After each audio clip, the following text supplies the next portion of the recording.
Well, let's talk about it in terms of survival or creation. As I said, 70% of the time, people live in stress, and living in stress is living in survival. Now, all organisms in nature can tolerate short-term stress. You know, a deer gets chased by a pack of coyotes. When it outruns the coyotes, it goes back to grazing and the event is over.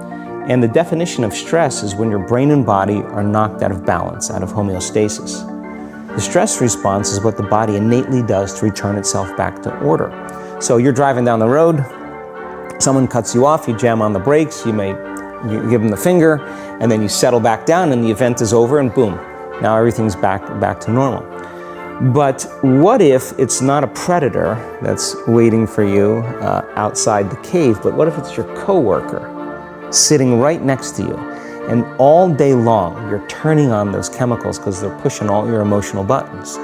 When you turn on the stress response and you can't turn it off, now you're headed for disease, because no organism in nature can live in emergency mode for that extended period of time. It's a scientific fact that the hormones of stress downregulate genes and create disease, long-term effects.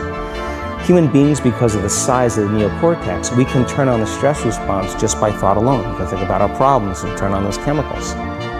That means then our thoughts could make us sick. So if it's possible that our thoughts could make us sick, is it possible then our thoughts could make us well? The answer is absolutely yes. So then, what are the emotions that are connected to survival? Let's name them. Anger, aggression, hostility, hatred, competition, fear, anxiety, worry, pain, suffering, guilt, shame, unworthiness, envy, jealousy. Those are all created by the hormones of stress. And psychology calls them normal human states of consciousness. I call those altered states of consciousness. So then we tend to remember those traumatic events more because in survival, you better be ready if it happens again. And when the survival gene is switched on, you could have 10 really great things that happen to you in your day.